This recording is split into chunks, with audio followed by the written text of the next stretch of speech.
There is something profoundly unsettling about depression as Dostoevsky understood it, not as a clinical condition, but as an existential wound bleeding inward. Before psychology had given us diagnostic labels, before pharmaceuticals promised chemical salvation, Dostoevsky was mapping the geography of human despair with terrifying precision. In Crime and Punishment, Raskolnikov wakes each day to what he calls the same meaningless anxiety that accompanied the same hopeless and mysterious terror. This isn't sadness, it's an illness of the soul that medicine couldn't touch. Through characters like the Underground Man, Prince Mishkin, and Stavrogin, Dostoevsky's fiction reveals what modern psychiatry would only begin to articulate a century later. Depression as metaphysical crisis, not merely chemical imbalance. A storm engulfing mind, body, and spirit simultaneously. His tormented characters move through Petersburg streets like ghosts, feverish with the peculiar lucidity that comes when one's entire being recoils from existence itself. "I am a sick man," writes the Underground Man. "I am a spiteful man. I am an unattractive man." Words that claw at recognition even today for anyone who has felt the crushing weight of despair. What's most disturbing is that Dostoevsky understood depression not as something foreign invading the psyche, but something emerging from within, a natural response to consciousness itself, to the unbearable burden of being human in a world that offers no inherent meaning or salvation. This vision of depression terrifies us because it suggests our modern frameworks, our diagnoses, medications, therapies, may address symptoms while missing the underlying existential condition that Dostoevsky recognized as fundamental to human consciousness itself. For centuries, melancholia was understood through religious frameworks as acedia, the noonday demon, a spiritual failing, a sin of sloth and despair. The Church prescribed prayer, confession, and faith as remedies. Then came the Enlightenment, with its rational approaches to human suffering. Depression as a disease of the humors, later of the nerves, eventually of the brain itself. Science promised liberation through understanding the mechanical operations of mind. Dostoevsky stood at this crossroads between spiritual and material explanations, rejecting both as insufficient in their simplicity. Through his characters, we see the internal courtroom where selfhood is tried, convicted, and sentenced by competing visions of what depression means. The Underground Man declares, "To be too conscious is an illness, a real thorough consciousness." Here depression becomes not pathology, but heightened awareness, a curse of seeing too clearly the prison cells of our own making. Listen to Ippolit in The Idiot as he confronts his imminent death. "What use is your nature to me, your Pavlovsk Park, your sunrises and sunsets, your blue sky and your contented faces, when this entire feast, which has no end, began by excluding me alone?" This is depression as cosmic injustice, as metaphysical rebellion. The sufferer stands not in a therapist's office, but in a confessional booth facing existence itself, demanding answers no doctor can provide. In our modern paradigm, we medicate the Ivans, counsel the Raskolnikovs, diagnose the Stavrogins with personality disorders. We've gained precision, but perhaps lost something of the terrible truth Dostoevsky recognized. That depression emerges from the collision between consciousness and the void, between our hunger for meaning and the universe's silence in response. Everything is permitted. These words haunt the brothers Karamazov, and they whisper seductively to all who suffer from depression's particular agony. If there is no God, no inherent meaning, no cosmic order, then what difference does it make if I live or die? If I suffer or cause suffering? Depression tempts with nihilism's cold comfort. Ivan Karamazov's devil doesn't appear with horns and a pitchfork, but as a shabby gentleman offering terrifyingly rational arguments. so too does depression arrive, not as obvious darkness, but as a convincing logic that corrodes the foundations of meaning itself. Stavrogin in Demons methodically tests all moral boundaries, not from passion but from emotional deadness, the anhedonia we now recognize as depression's core. His actions emerge from what Dostoevsky calls the desert within him. The devil whispers, "Since nothing matters, why not indulge your darkest impulses? Since pain is inevitable, why resist it? Since God is silent, why not become God yourself?" The depressive logic offers liberation through desperation. "I say, let the world perish," cries Nastasia Filipovna in The Idiot, "but I will have my tea." This cynical hedonism, this turn toward temporary pleasure amidst cosmic meaninglessness, mirrors how many today self-medicate their depression, seeking oblivion rather than confronting the void. What modern psychology sometimes misses, but Dostoevsky understood perfectly, is that depression's most dangerous aspect isn't sadness. It's the seductive coherence of its worldview. It doesn't just distort reality. It offers a compelling alternate reality where suffering makes perfect sense. The depressed mind doesn't merely feel bad, it believes it finally sees clearly. That's why Dostoevsky's depressed characters philosophize so brilliantly. They aren't just suffering. They're constructing intellectual edifices around their suffering, finding in despair a terrible clarity that happiness never provided. For Dostoevsky, there is no redemption without suffering, no passage through depression without fully entering its hellscape. Modern psychology seeks to alleviate pain. Dostoevsky suggests we must transform it through confrontation.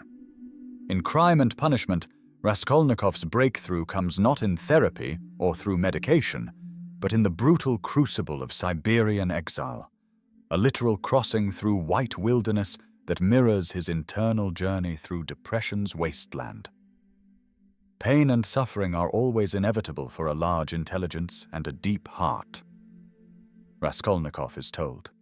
The really great men must, I think, have great sadness on earth. Here lies a profound challenge to our modern conception of depression as purely pathological. What if, as Dostoevsky suggests, certain forms of depression aren't simply disorders to be eliminated, but necessary passages to be traversed? Prince Myshkin's epileptic seizures in The Idiot bring moments of supreme clarity before plunging him into darkness, a pattern Dostoevsky knew from his own epilepsy. There was always one instant just before the epileptic fit, when suddenly amid the sadness, spiritual darkness, and oppression, his brain seemed momentarily to catch fire.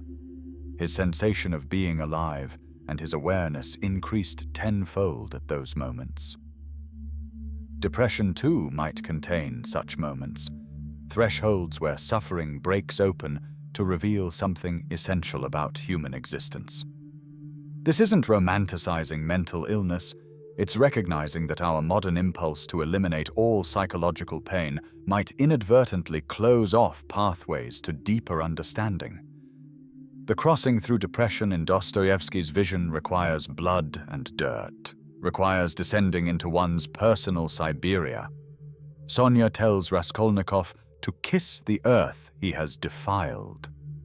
A ritual that sounds primitive to modern ears, but speaks to something our clinical language struggles to capture: the necessity of embodied atonement, of physical enactment of inner transformation. This crossing isn't about curing depression, but transfiguring it, allowing it to become the crucible through which something new emerges. "There is only one thing that I dread," Dostoevsky wrote, "not to be worthy of my sufferings. What comes after the crossing, if one survives it? Not happiness as we typically imagine it, but something Dostoevsky portrays as more profound: forgiveness. Not just divine forgiveness, but the harder task of forgiving oneself and existence itself for the suffering inherent in being alive. In the epilogue to Crime and Punishment, Raskolnikov has a dream vision of humanity infected by invisible demons. Everyone convinced of their absolute rightness. Everyone destroying each other in pursuit of their unquestionable truth. This nightmare vision perfectly captures depression's peculiar suffering, the sensation of seeing through all meaning as mere illusion, all human connection as manipulation, all hope as delusion. Yet it's precisely here, at the nadir, that Raskolnikov experiences his breakthrough, not by escaping this vision, but by facing it, and then, through Sonia's love, discovering that connection remains possible even after seeing into the abyss. "The candle was flickering out," writes Dostoevsky as Raskolnikov falls at Sonia's feet, "casting a dim light in this destitute room on the murderer and the harlot who had been reading the eternal book together." This image, two broken people illuminated by trembling candlelight, captures something profound about recovery from depression that our clinical language struggles to articulate. Grace arrives not as elimination of darkness, but as faint light within it, making the darkness itself bearable through shared recognition. The philosophical psychologist Ervin Yalom, writing more than a century after Dostoevsky, would call this existential validation, the profound relief of having one's inner darkness witnessed without judgment. Dostoevsky intuited this therapy before therapy existed. Forgiveness in Dostoevsky's vision doesn't erase the past or promise future happiness. It reclaims suffering by finding meaning within it. Raskolnikov doesn't stop being the man who committed murder. Instead, that truth becomes integrated into a larger narrative of transformation.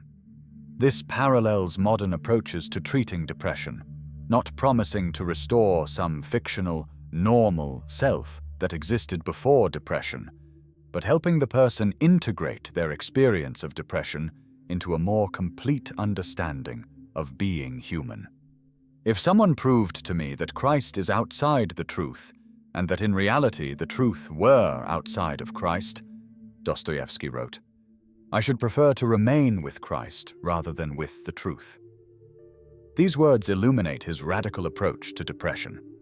That meaning, even if it appears as illusion to the depressed mind, may still be chosen, not because it's objectively true, but because the choice itself creates a truth more profound than nihilism's empty certainties.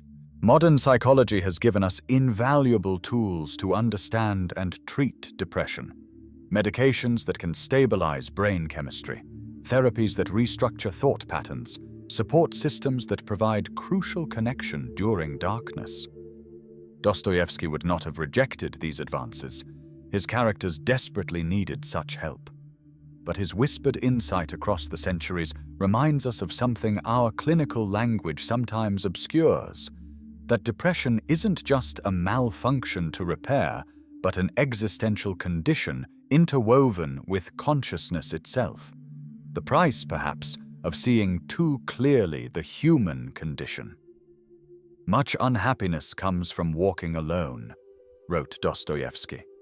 And yet his characters find their way forward not by escaping this solitude entirely, but by discovering that even in isolation, one might find connection through shared recognition of suffering itself.